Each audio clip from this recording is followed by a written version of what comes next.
चाचा, ये आपका भतीजा आपको प्रणाम बोलता है। चाचा देखो चाचा, आपन जो है जब से आपने अपने को समझा दिया ना कि देख बेटा, गांजा पीने से फेफड़ा खराब हो जाता है, शराब पीने से लीवर खराब हो जाता है, तब से आपन नशा मुक्ति का भाषण करने लगा। चाचा चाचा तब से मैं बिल्कुल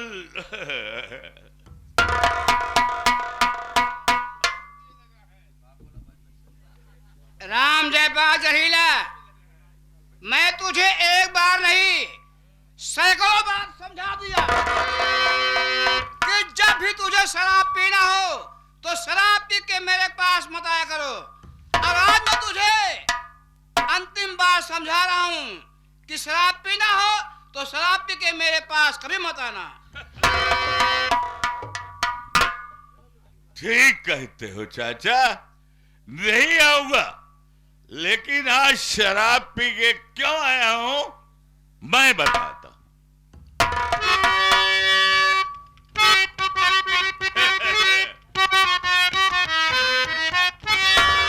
अरे लो, सुनो चाचा, अरे मेरी ध्यान से, पांच हिस्सा हमारा तुरंत दीजिए, वरना आज आप इसका आज पूरा पाओगे। पांच हिस्सा हमारा तुरंत दीजिए।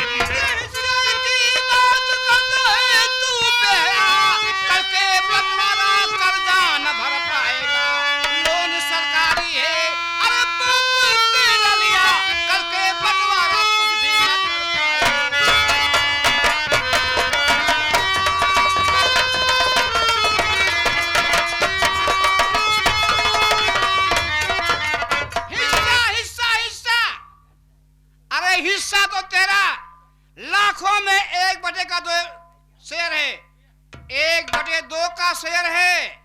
और जब तक मैं इस घर में जिंदा हूं ऐसा कोई माई का लाल नहीं है कि जो कि तेरा हिस्सा खा जाए, समझा क्या? मेरा नाम है चौधरी रामदास किसान।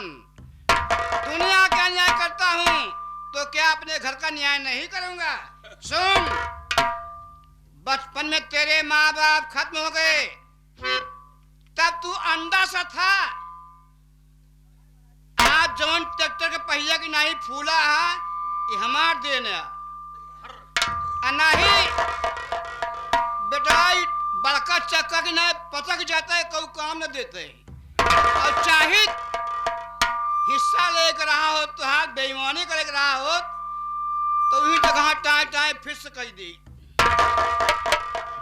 लेकिन नहीं। कहावत में कहा गया है कि रहे ईमान और जाए सर्वस। ठीक है, देखो चाचा, अब आप को छुट्टी इसी में है कि आज का तुरंत मेरा 1/2 कर दो चाचा। अगर जरा भी मुझसे इनातफाकी करने की कोशिश किया ना तो मैं तुम्हारे जिस्म के 1/2 कर दूंगा।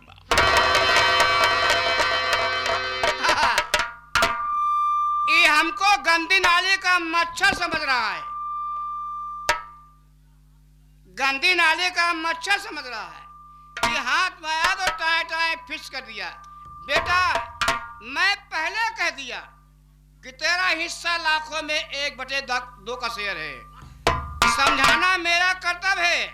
मानता है तो ठीक है, नहीं मानता है तो भाड़ में जा, मुझसे कोई मतलब नहीं है। सुन मेरी बात,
मानो तो ठीक है, ना मानो तो भाड़ में जाओ। देखो काका, रामायण का पाठ अपन को मत बताओ, मुझे हिस्सा चाहिए। हाँ, एक बात, मैं कुछ नहीं जानता। ठीक है, वही हाल है बाबू कि अनहरू बाद बड़े पलारू चबाए जाए। बात वही है कि अनहरू बाद बढ़े जाए और पलारू पीछे चबाए जाए। देखो तो कुछ नहीं, मोटाया गया भैंसा की नाई कौने काम में आई। एक दिन एका गीधे कौआ नोची है और केहू काम में ना आई। बेटा चलो, अगर ये बात है नहीं मानता है तो मैं सोच समझ के तेरा हिस्सा अलग कर दूंगा। सुनो, जो मेरे माताजी के जमाने का पुराना बर्तन है उसे तो आज तुरंत बांट। तोरे माई के पूरा बर्तन में दे दिए। जल्द से जल्द हम लेबे न करो। ठीक है, कोई बात नहीं, जल्द से जल्द वो बर्तन मेरे हवाले कर दो। ललुआ, ये तेरी मैया का देख, एक जहरीलवा के माई के बर्तन जितना बा कुल लिया के वापस लौटाई दी। ये अपने माई के बर्तन लेके अपने माई को लेके जाए। ये आगे हमारे पतिराम सेवा निश्चित कटलागर पुस्तक चयन समिति सदस्य स्टाफ और ये हमारे प्रमोद समिति सदस्य, निर्माण कार्य समिति सदस्य, राजकीय पब्लिक लाइब्रेरी प्रयागराज, उच्च शिक्षा विभाग उत्तर प्रदेश, गांव सेमरा के तरफ से 101 रुपए का पुरस्कार है। एकरे माई के बर्तन हम दे दे। हाँ, एकरे माई के बर्तन दे दे। ठीक है, जाते ले जाओ। लाओ। दारू पियला तब बड़ा बुरा।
चश्मा तोहरे लग गया, तोहरे चार आंखी हो गए बेटवा।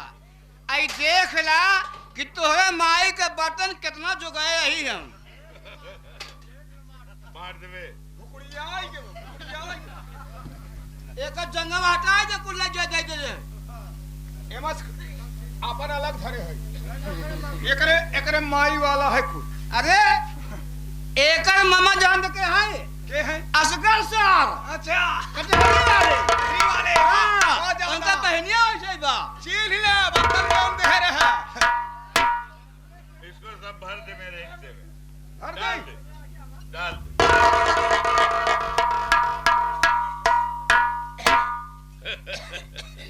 देखो चाचा, अब बर्तन तो बढ़ गए, लेकिन ये जो आपने अपने लिए पक्का मकान रोड पर बनवाया है ना, वो मेरे हिस्से में होगा। अच्छा। और जो बाबा के जमाने वाला गांव में कच्चा मकान है, हाँ, वो आपका, ठीक? अच्छा। हाँ। और जो जमीन रोड पर 5 बीघे है, वो मेरे हिस्से में। और जो ताल में है 5 बीघे, वो तुम्हारे हिस्से। पेड़ जितने अच्छे अच्छे सब मेरे हिस्से। हाँ। हाँ। हाँ, अरे छोड़ो, जाने दो, मैं जो कहता हूँ उसको करो। और कहो, जो जानवर है, जितनी बुढ़ी भैंस है, सब तुम ले लो। हम क्या करें? क्यों? हाँ? अपने माई के बर्तन लिया तो बुद्धि भैंस के ले गई मैया का। नहीं, सब तुम्हें लेना होगा। अगर जरा भी हिलने की कोशिश करोगे ना चाचा, मैं समझ गया हूँ। देखो, आपने अपने दोनों बेटों की शादी कर दिया, जबकि वो उम्र में मुझसे बहुत छोटे हैं, लेकिन आपने इतनी चालाकी किया कि मेरी शादी नहीं किया। क्यों नहीं किया? अब आया है ऊंट पहाड़ के नीचे, और जब तक नहीं आ रहा है तब तक सोचा हमसे बड़ा केहू नहीं बा। ये आदत अपना लिया तब नहीं सोचा कि हमार बियाह न होई। कवन रहीस तो चल बंका के साथ शादी करी, कोई नहीं करेगा तुम जैसे बेईमान लुच्चों के साथ। 4-5 सीसी काम होई भैया। ठीक कहते हो लल्लू। ले चलो कल्लू के ठीका पे, जल्लूपुर के बगल। हाँ? काका देखो, आप बुरा मत मानिएगा, मैं चला हूं, थोड़ा शराब पीऊंगा और एक तवाइफ बुलाया हूं, उसका डांस देखूंगा। उसके बाद जो पैसा बचेगा जुआ खेलने जाऊंगा। अरे वे घटवा पर तोहार माई हो जाए हुक्म जाते जाता नहीं मैया का।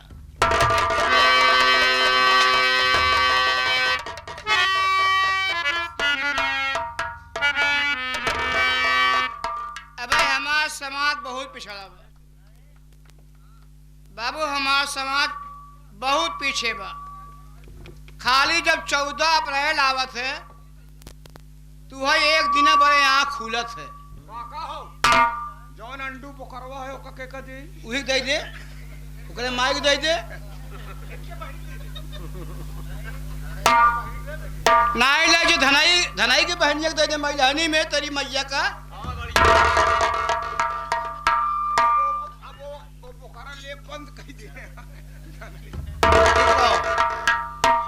बाबू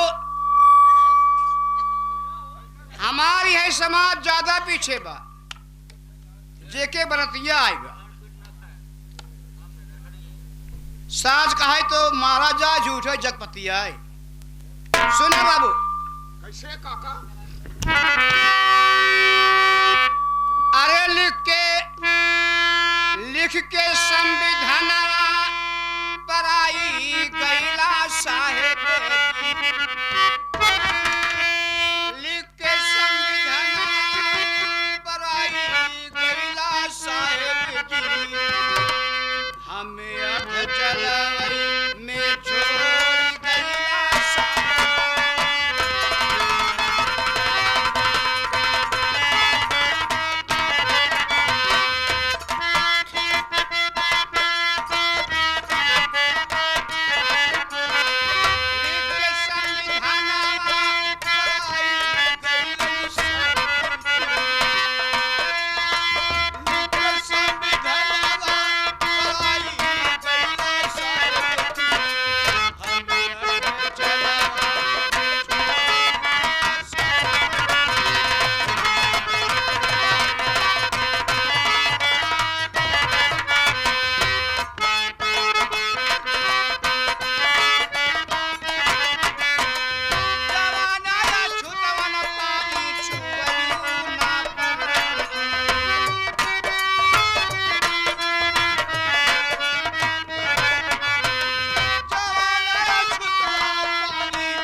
बदनामा से 21 रुपए का पुरस्कार देते हैं।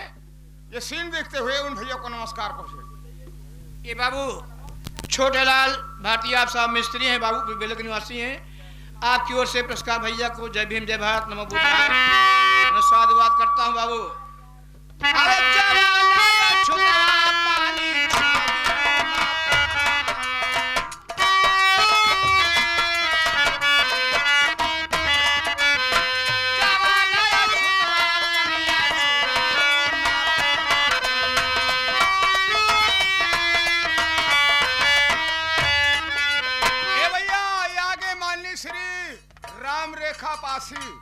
मल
शारदा प्रसाद सरोज जो आप ग्राम समरा 21 रुपए का पुरस्कार देते हैं भैया को नमस्कार पहुंचे।